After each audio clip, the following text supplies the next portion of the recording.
Decidí tocar un tema que para mí es muy importante, el tema que es la angustia, todo lo que te provoca angustia, porque a veces uno está estresado o está sobrepasado y ya hay muchas cosas que le provoca angustia y cómo se manifiesta también la angustia en el cuerpo, que puede ser peligrosísimo si uno no lo saca, no lo habla o no cambia esa situación. Y yo lo que necesito es que vos me expliques cómo uno se puede dar cuenta si está angustiado y cómo poder exteriorizarlo para no enfermarnos.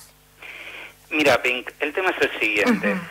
Primero lo que tenemos que entender que la angustia es una respuesta emocional que manifestamos frente a una situación que estamos evaluando como negativa o amenazante para nuestra vida.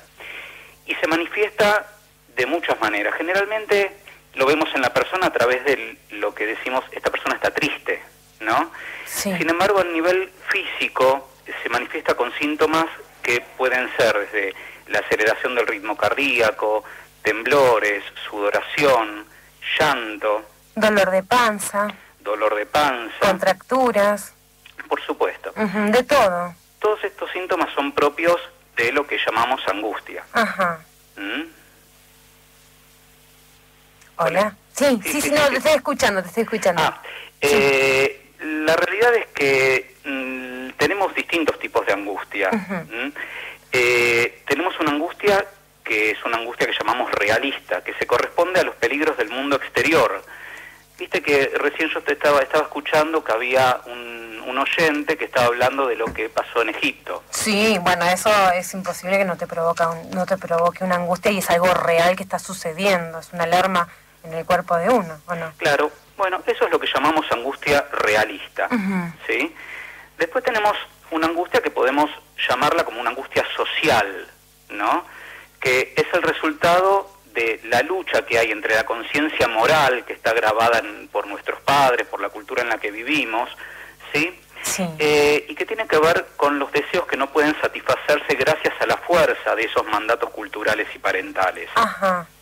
¿Sí? Sí. Y aparte tenemos otra angustia que podemos llamar neurótica, que es la generada por la lucha entre los deseos de nuestra parte más infantil, que quiere satisfacer determinadas cosas, y la parte más racional, esa parte racional de nosotros que nos dice eso no nos conviene. Queremos hacer algo. Esa es tremenda. Claro. Entonces, cuando nuestra mente nos dice eso no nos conviene, pero nuestra parte más infantil, que si querés lo podemos llamar nuestro niño interior, quiere caprichosamente algo, bueno, ahí también se genera una angustia. Ahora, la angustia también la podemos ver de otra manera. Sí, a ver. La gente llama comúnmente angustia cuando una persona manifiesta cierto grado de tristeza, pero si nos ponemos a profundizar un poquito en el tema, vos sabés que la angustia es una emoción aprendida. Se aprende en la historia de cada uno de nosotros también. Ajá. Nosotros aprendemos a evaluar la realidad y copiamos la forma en que las personas que fueron nuestros modelos reaccionan frente a esa realidad. En realidad es una emoción que llamamos emoción sustitutiva. Sustituye la emoción que verdaderamente no estamos pudiendo transmitir. Sí. ¿Sabés cuál es la emoción que tapamos con la angustia? A ver, contame. El miedo. El miedo es tremendo.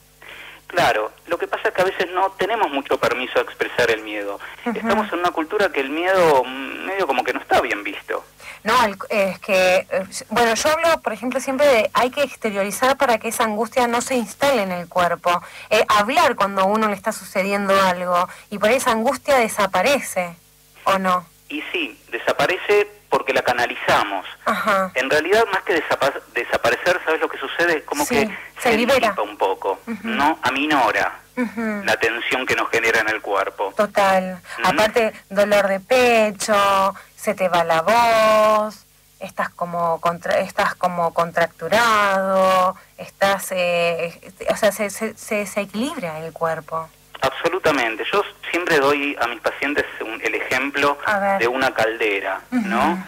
Cuando de repente a nosotros nos van pasando pasando cosas, que vamos aguantando porque no tenemos ese permiso para expresar nuestro temor a lo que está sucediendo, nos vamos callando y el esa silencio mata. Va subiendo como la presión y llega un momento que explota. ¿Y cómo explota? A través de la somatización. Explotamos somatizando. Entonces, como vos muy bien decís, cuando podemos hablar sobre la angustia que estamos sintiendo, o cuando la podemos canalizar, por ejemplo, a través de alguna actividad física o a través de alguna actividad artística, también la estamos canalizando. Podemos expresar todo lo que tengamos ganas para que eso salga del cuerpo, o sea, no se manifieste en el cuerpo, desde hacer gimnasia, desde pintar, desde cantar, desde ir a caminar, distraernos, hablar, hacer. Todo eso lo que va a generar es desestresarnos del estrés que genera nuestra angustia. Pero la angustia, o sea, evidentemente la seguimos teniendo, porque hay una situación que nosotros evaluamos como negativa que nos genera esa angustia. Tenemos que resolverla.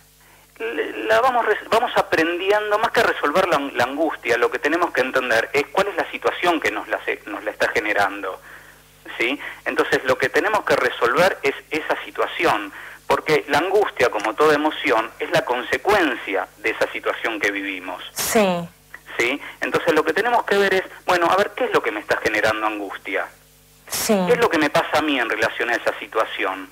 ¿Por qué me genera angustia o por qué estoy tapando ese miedo? ¿Qué me pasa a mí en relación a eso que me está generando esta emoción que termina siendo displacentera? Total. Podemos también, si le vemos, tenemos la respuesta, podemos evitar también, o sea, si nos produce angustia una situación, podemos evitar esa situación si está a nuestro alcance. Es que a veces es una decisión muy sabia, corrernos de determinada situación que nos genera angustia. Para mí, correrse de lo tóxico, por ejemplo, como gente tóxica, como gente que todo el tiempo habla de problemas, siempre algo le pasa, siempre no está conforme. Bueno, esas cosas generan mucha angustia porque llega un momento que cada vez que ves a la gente o la escuchas, siempre está hablando de lo mismo. O sea, uno se puede correr, pero no es que es malo, sino simplemente se corre porque te produce angustia, te produce un sentimiento negativo, te produce feo en el cuerpo, por ejemplo, y lo podemos evitar eso.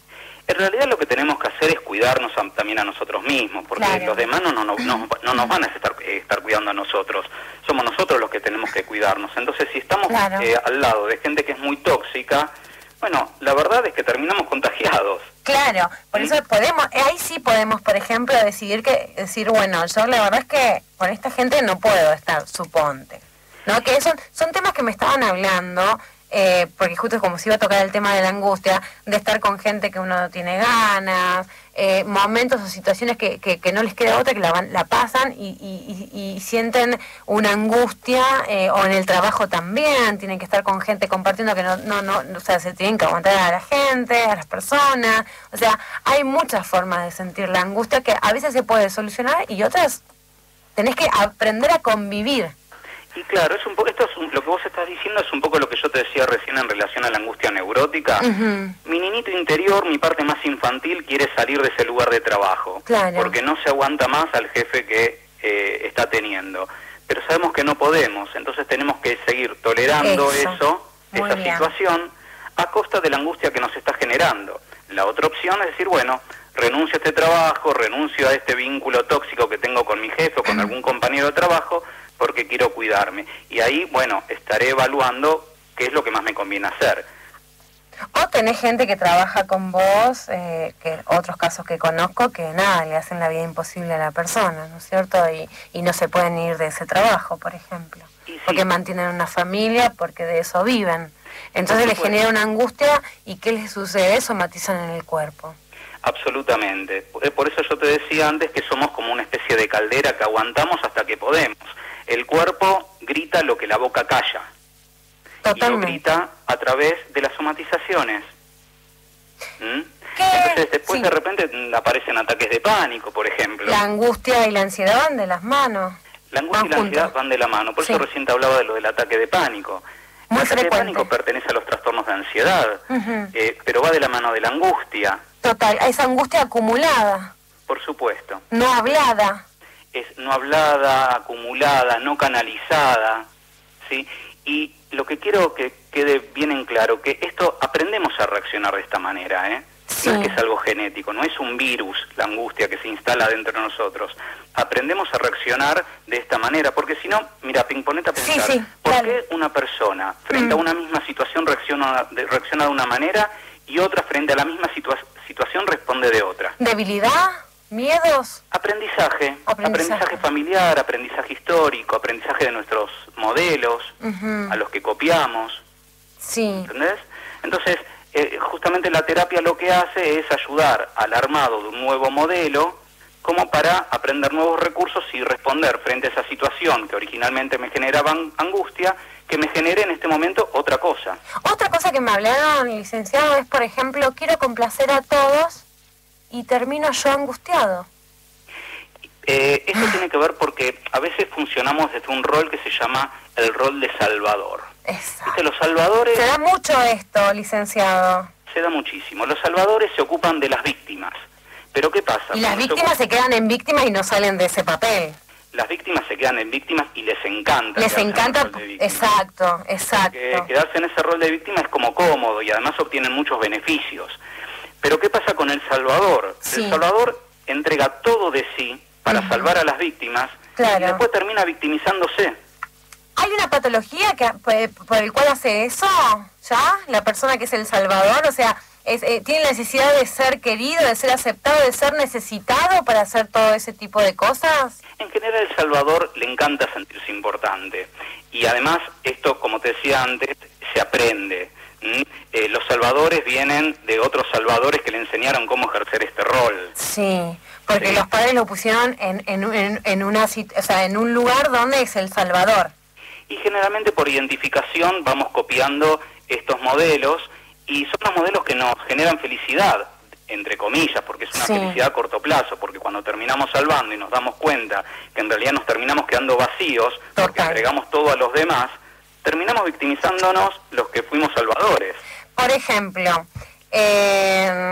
yo salvé, hice esto por esta persona, por esto, y de repente te responden de una manera que no podés creerlo. Claro. Y eso produce angustia, desilusión. Porque uno termina sintiendo ese vacío existencial de que el salvador terminó dando todo por el otro y me quedé vacío. Entonces, ¿cómo puede ser que el otro no haya entendido que yo le di todo y que yo también espero del otro? Pero la víctima pide más después, porque no le alcanza lo que ya hiciste. Eso es lo que el salvador no termina de entender. Bueno, vamos con eso. Claro, el salvador necesita estar todo el tiempo salvando y la víctima necesita estar todo el tiempo victimizándose, porque es un beneficio que los dos obtienen de este juego en donde están los dos atrapados. Perfecto, o sea que estamos hablando del salvador que necesita ser importante y necesitado, y la víctima que necesita pedir, no se conforma y está en un lugar cómodo y obtiene muchas cosas. Y los dos terminan angustiados. ¿Por qué los dos? Porque la víctima sigue justificando que tiene que estar en el rol de víctima porque juega un juego psicológico que se llama pobrecita de mí. Pobrecita de mí, a mí todo me pasa y vos tenés mucha suerte, que la verdad que quisiera ser como vos y tener tu suerte. Está bien, claro. Ahí vamos. Y porque además la angustia es la emoción con la que manipula al salvador.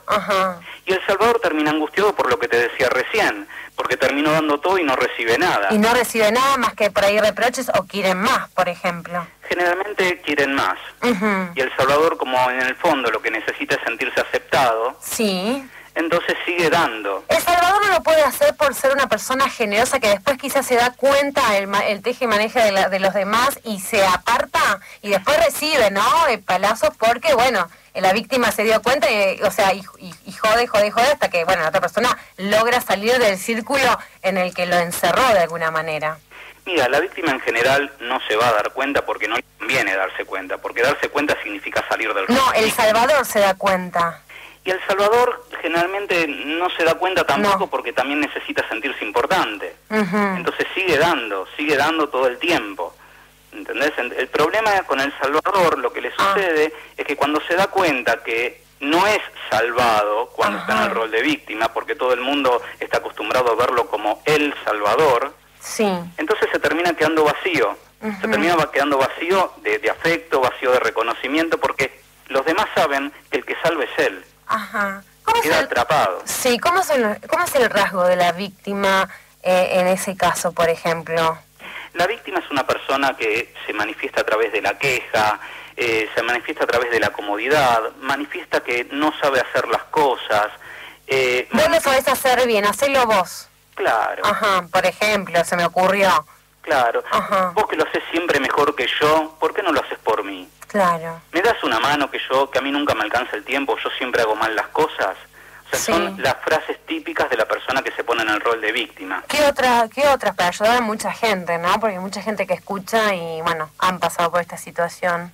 Y, por ejemplo, si tomamos en cuenta el tema de las elecciones, ¿y vos a quién votarías? Porque yo la verdad que no sé, no entiendo nada de política, entonces se dejan influenciar.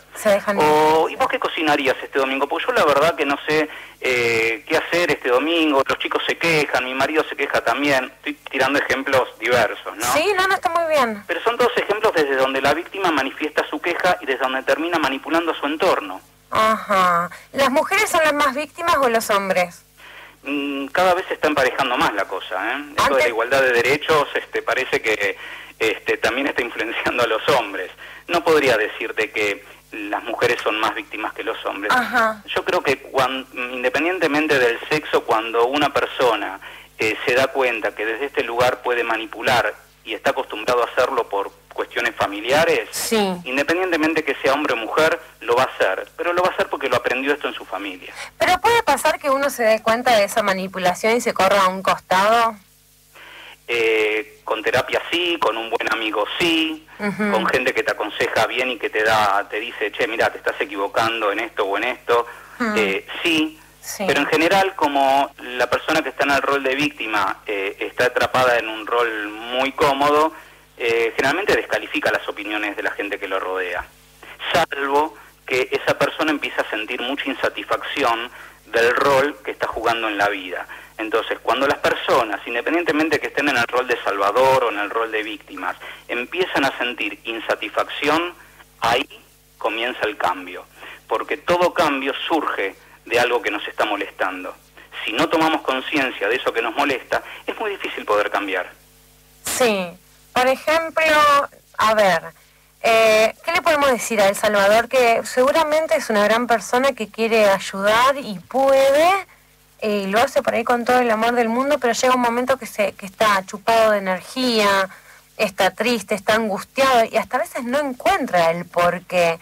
Mira cómo me pagaron, mira lo que hice por esta gente, que después mucha gente dice jodete. No es para decirle jodete tampoco, es para quizás decirle, bueno, vos lo hiciste porque tenés ganas, porque siempre vas a salvar a la gente, y a vos ¿quién te salva? Por ejemplo, doy un ejemplo. Yo creo que al Salvador lo que hay que ayudarlo es a encontrar su eje, porque el Salvador encuentra su eje en el cuerpo del otro, cuando ve al otro bien. Entonces, creo que lo que hay que hacer con El Salvador, en vez de criticarlo, es ayudarlo a que pueda sacar su parte más racional y que pueda evaluar la conveniencia de hacer eje en sí mismo. Y ayudándolo a entender que si hace eje en sí mismo, puede ayudar al otro, pero desde un lugar no tóxico, no invadiéndolo, no asfixiándolo. El Salvador en general lo que tiende es asfixiar al otro. ¿Ah, sí? Y sí, lo asfixia porque piensa por el otro. Vos estás necesitando de mí, le dice. También. Ah, está constantemente, vos necesitas de mí, yo te ayudo. Claro. Vos déjame a mí, por ejemplo. Claro. Pero no lo puede hacer desde el lado amor, de amor.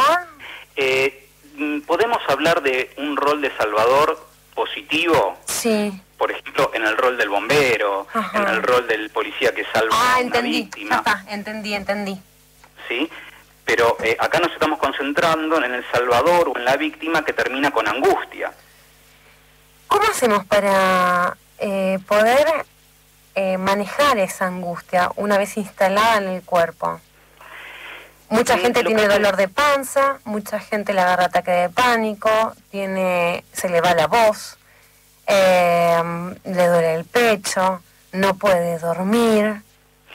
La forma que tenemos de resolver la angustia primero es hablar sobre ella. Sí. Y hablar sobre ella no con cualquier persona, porque si nos vamos a juntar dos víctimas a hablar sobre nuestras angustias, probablemente terminemos llorando los dos. Lo que hay que hacer es hablar con alguien que uno lo vea como nutritivo, que uno lo evalúe como alguien que nos puede dar un buen consejo, que nos puede poner un límite con afecto. Porque en el fondo la víctima lo que necesita es un límite, sí, pero no un límite autoritario, porque si uno le pone a la víctima un límite autoritario, también lo pone en el rol de víctima. Tengamos en cuenta que la víctima siempre quiere o que la salven o que la persigan. Entonces, ¿cómo que la persigan? A ver, contame, ¿cómo que la persigan? Que le estén atrás. Que le estén detrás todo el tiempo, que le estén descalificando. Es bravo el tema.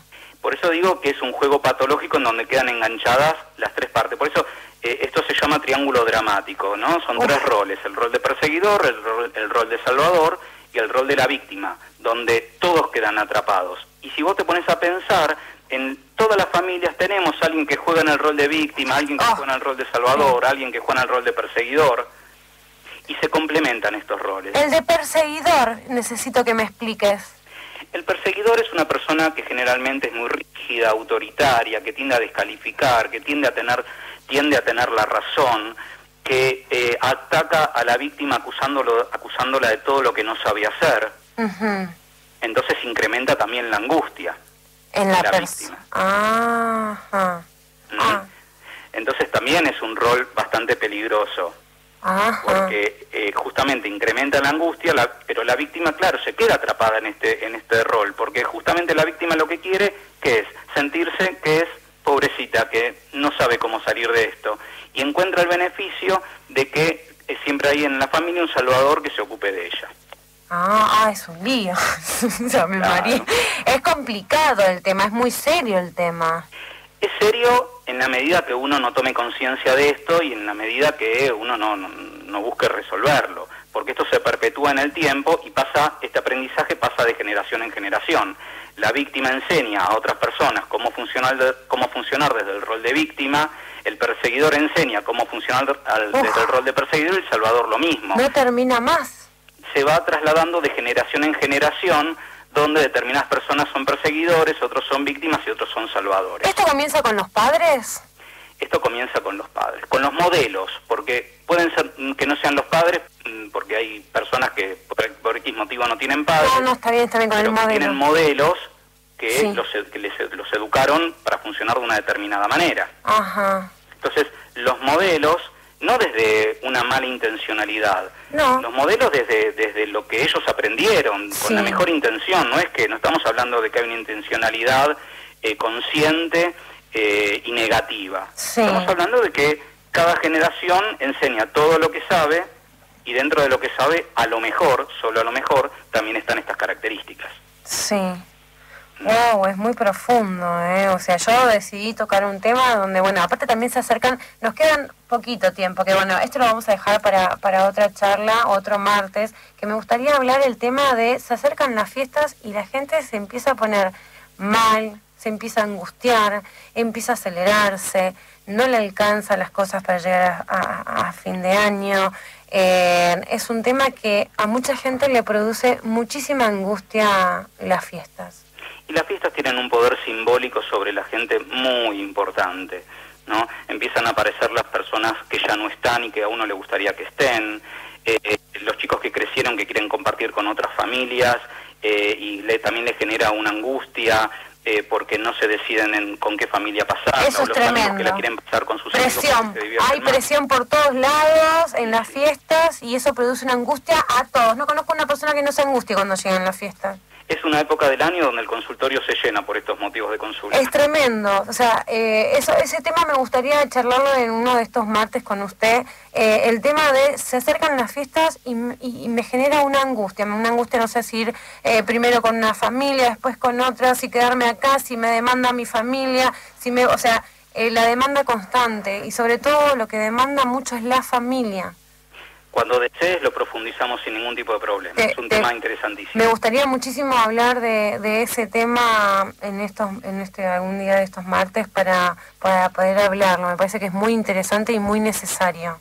Cuando quieras, Pink, estoy a tu disposición cuando ustedes necesiten. Me encantaría. Para cerrar este bloque, es la angustia. ¿Cuál es el consejo que más o menos le darías a la gente como para que pueda mejorar, ¿no es cierto? Y algún mail o algo que quieras pasarnos. ¿Cómo no? Mira, el primer consejo que yo le daría a la gente es rodearse de buenas compañías con las cuales poder hablar sobre las cosas que a cada uno le sucede. Y si no tiene esa gente, esa buena gente con la cual uno puede hablar, pedir ayuda, porque la angustia no es algo que está enraizado en el cuerpo, es una emoción que surge como consecuencia de la evaluación de la realidad que estamos haciendo, que es negativa y que no sabemos cómo manejarlo. Entonces, a mí me parece que lo mejor que le puede pasar a una persona con angustia es compartir esa angustia. Hablarlo, charlarlo, que alguien buena gente le dé un consejo y si no, ir a un profesional, por ejemplo. Por supuesto, y cualquier consulta que quieran hacer sobre este tema o a través de ustedes, o si no, mandando un mail a centroareth@hotmail.com.ar. Bueno, te quiero agradecer muchísimo, me encantó la charla y nos vamos a estar comunicando prontito para poder hablar del otro tema que es muy interesante. Cuando muy necesario. Para mí también fue un placer hablar contigo. Muchísimas gracias, te agradezco. No, por favor. Hasta luego, gracias. Hasta luego. Bueno, se terminó el programa. La verdad es que hay tanto para hablar de este tema porque la angustia es algo que es hay que resolverlo. Ya escuché.